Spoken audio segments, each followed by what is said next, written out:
Assalamualaikum warahmatullahi wabarakatuh. Kembali lagi bersama gua Andi di channel Gamis Gambaran Misteri. Pada malam ini kita kedatangan narasumber. Dia sebagai pengurus di salah satu wilayah Papango. Tanpa panjang lebar, kita panggil saja narasumber kita.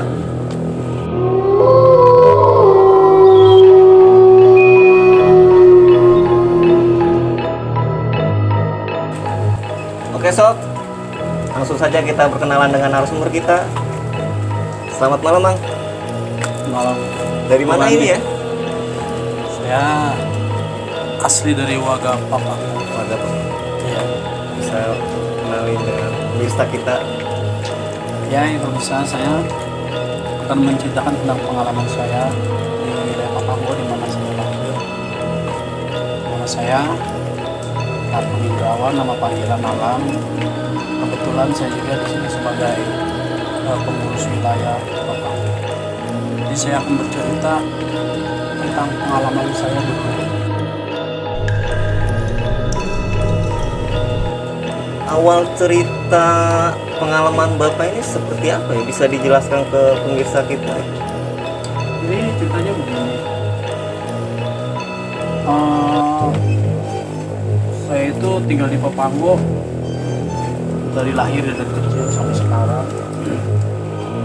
Jadi waktu saya ingat saya sekitar umur 8 tahun lah. 8 tahun? 8 tahun.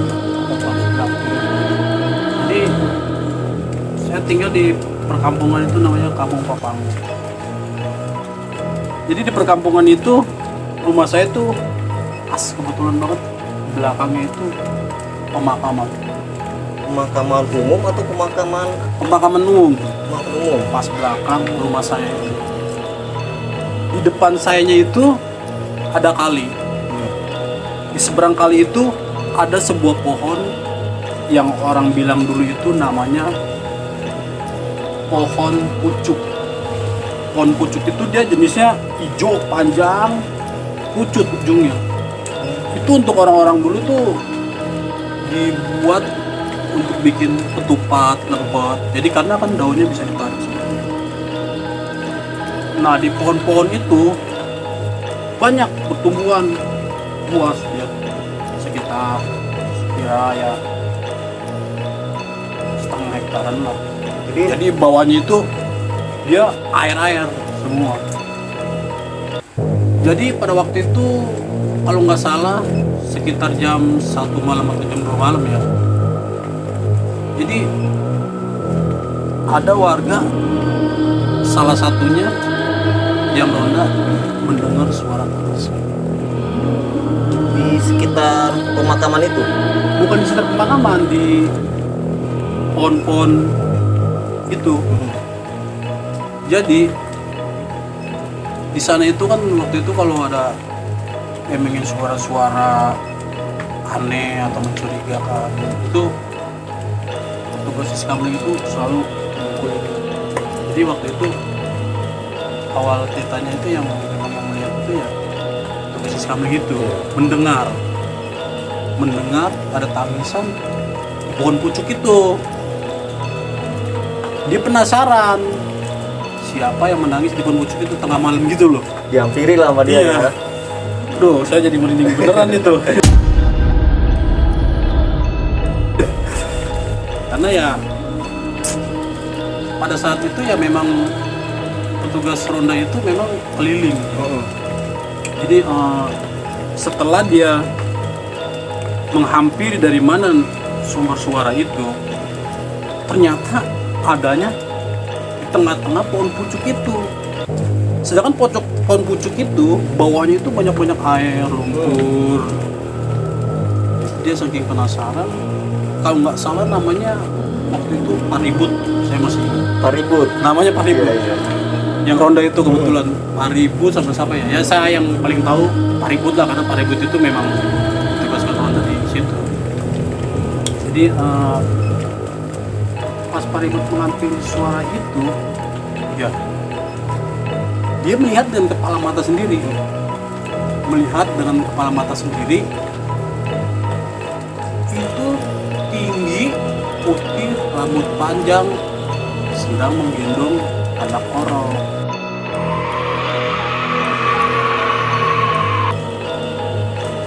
Sosoknya jelas itu ya. Jelas itu, tampil jelas. Kenapa saya bilang jelas? Karena saya pun melihat. Begini ceritanya kenapa saya melihat. Jadi dia pas melihat itu, dia agak sedikit kaget. Ya memang di sana tradisinya kalau melihat yang kayak hantu, kayak maling gitu pasti melakukan pentongan. Jadi dia kembali lagi ke pos, melakukan pentongan. Jadi semua agak keluar, termasuk saya juga keluar. Saya pikir ya itu kalau di sana itu biasanya kalau kayak gitu kan dulu cerita dulu itu biasanya kayak ada babi gitu kayak gitu, terus ada pencuri gitu. Tapi itu hantu. Nah berbondong-bondong, waduh saya merinding lagi nih. Tuh sampai merinding.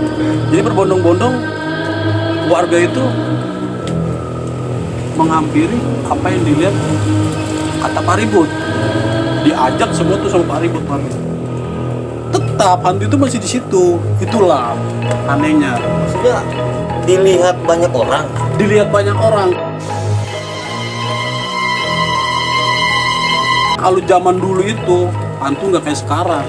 Kalau zaman sekarang orang lihat hantu takut, hantu juga ngeliat orang takut. Hilang ya. Hilang. Kalau dulu karena itu apa? Ya memang dia itu matinya penasaran. Gitu loh. Setelah tahu-tahu diselidiki ini siapa gitu. Ya nanti saya ceritakan dulu lah masalah itu ya. Jadi akhirnya kita dengan warga melihat dengan jelas memang itu sosok kuntilanak. Kuntilanak. Iya, kuntilanak dia menggendong anak orok sambil menangis. Bayinya pun di saat orang kampung itu semua pada ngumpul, ya menangis langsung menangis. Jadi yang bersuara bukan hanya kuntilanaknya kan, tapi bayinya juga menangis gitu loh. Karena zaman dulu itu ya seperti itu, orang kampung itu berani terhadap kayak gitu-gituan. Dan ya hantu-hantu dulu ya memang berani juga. Karena dia apa? Dia pengen kepenasarannya itu hilang. Gitu loh. Akhirnya kan ya memang waktu itu di situ ada ulama yang memang bisa berkomunikasi dengan alam gaib. Dipanggil lah akhirnya kan. Kalau nggak salah itu namanya siapa ya? Saya masih ingat itu kalau nggak salah Ki Adrun kalau nggak salah. Ki Adrun ya. Dia ulama. Oh, ulama. Tapi bisa berkoordinasi dengan makhluk-makhluk di situ ya. Memang ya di situ ya dia orang yang tidak masalah untuk mengutarakan kepada makhluk-makhluk. Karena kan dipanggil kan. Datangnya Pak Adrun, akhirnya dia ditanya, kamu siapa? Dan kamu mau apa? Dia menjawab. Tapi dengan ilmu yang dia miliki, akhirnya beberapa kali ditanya, akhirnya menjawab juga. Tapi dia menjawabnya tidak membalingkan mukanya dia kepada warga kampung itu, tidak membalingkan. Dia tetap menjawabnya menghadap ke belakang sambil menggendong anak-anaknya. Jadi pas ditanya-tanya apa dan kenapa, permasalahan yang ada, istilah katanya yang ada menampakkan diri gitu ya. Iya, sehingga anda menampakkan itu apa yang membuat anda penasaran gitu, tidak ikhlas, seperti itulah gambarannya.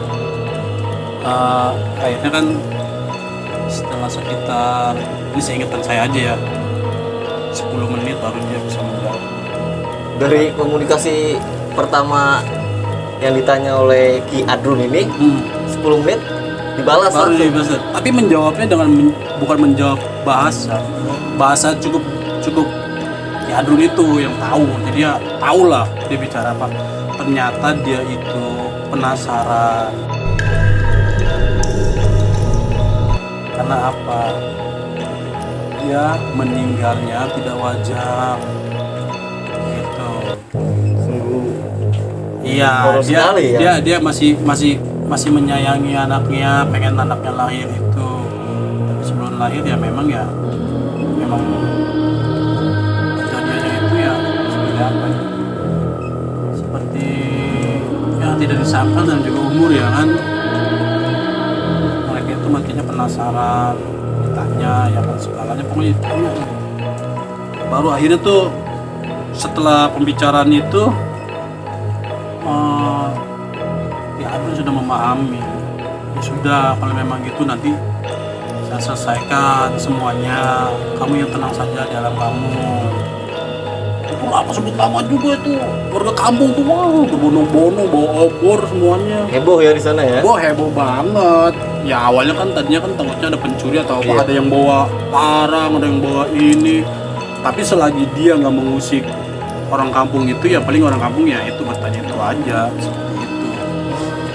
Tapi setelah mediasi dengan Ki Adun ini, bagaimana selanjutnya? Ya baru akhirnya dia mau menerima segalanya ya, berkat doa dan bacaan Ki Adun itu. Memang dia ya orang pintar untuk melakukan orang-orang yang penasaran seperti itu, karena banyak yang penasaran meninggal di situ gitu. Karena orang-orang dulu tuh tahu sendirilah, nggak kayak zaman sekarang canggih, ngelahirinnya pun pakai dukun ya kan, seperti itu ya. Intinya ya dia penasaran, dia pengen tuh masih pengen hidup, terus anaknya juga pengen hidup karena dia keluarga yang bahagia gitu. Silakan diminum. Oh ya boleh, masuk nih saya boleh. Jadi setelah Ki Adun berkomunikasi dengan dia, dengannya gaibnya, dengan sendirinya dia akhirnya, arti kata apa ya, kerasa penasaran dia itu semuanya sudah ikhlaskan sama dia. Dia terbang dengan meninggalkan orang kampung dengan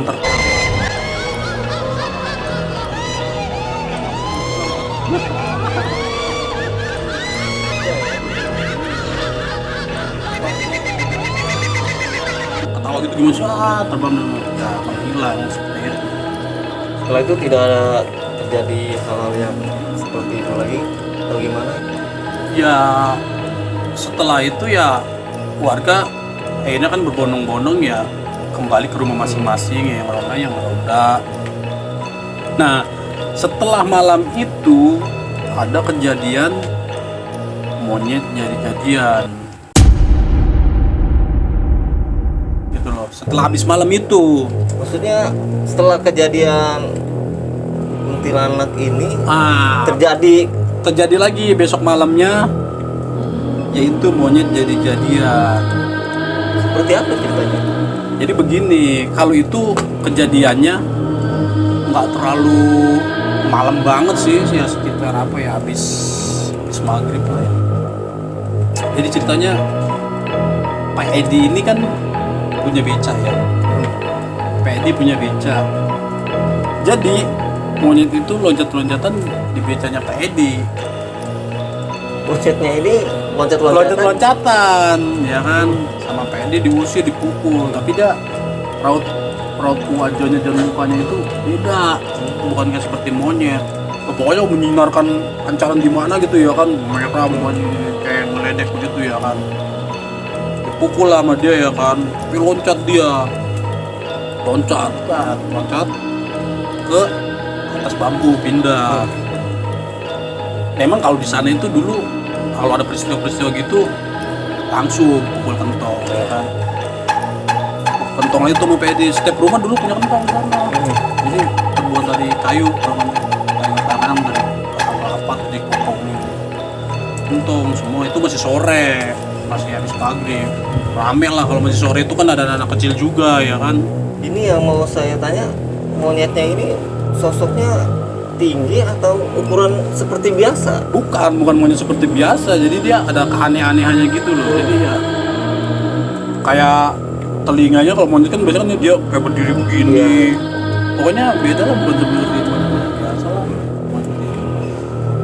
Nah, akhirnya kan monyet itu pukul sama Pedi.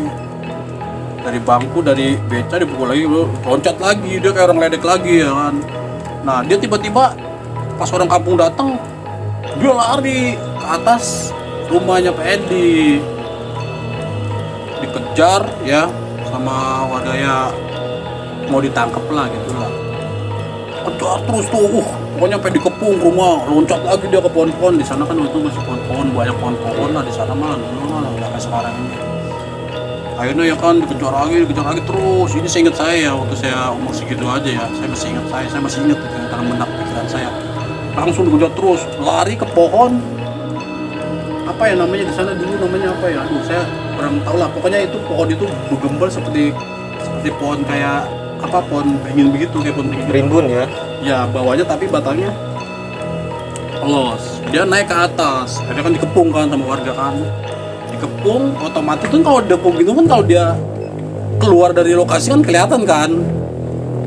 Itu dikepung, ada yang pakai tombak, ada yang pakai arit diikat, pakai apa, bambu diikat, sampai pokoknya hancur. Itu nggak ada, menghilang. Nggak ada monyet itu. Nah itu makanya kemana? Nah itulah, jadi saya punya pengalaman seperti itu. Memang dulu itu terlalu banyak mistik di sana, itu mistik gaib.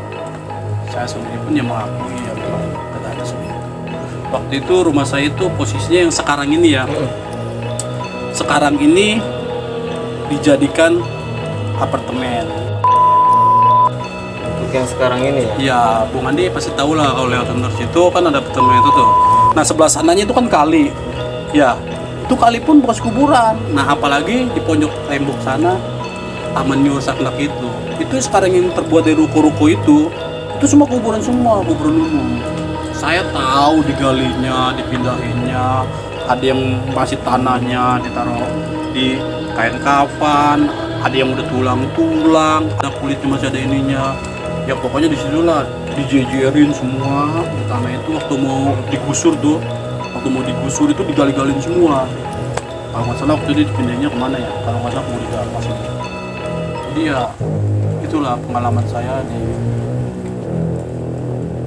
yang istilah katanya pengalaman yang gaib-gaib begitu ya, itu yang saya alami itu aja. Jadi untuk bahan acuan aja biar warga Papanggo tahu Papanggo seperti apa ya, saya tahu sejarahnya Papanggo itu apartemen sini semuanya gini-gini, karena memang saya lahir di situ, kecil di situ, seperti itu. Oke pemirsa, begitulah pengalaman yang dialami oleh narasumber kita. Oke, Bang Arkum, terima kasih atas waktunya. Sama-sama. Oke sob, sampai di sini cerita kita. Jangan lupa dukung channel kami dengan cara subscribe, like. Jangan lupa aktifkan notifikasi lonceng Anda. Akhir kata, wassalamualaikum warahmatullahi wabarakatuh. Salam gamis, gambaran misteri akan selalu ada di sekeliling kita.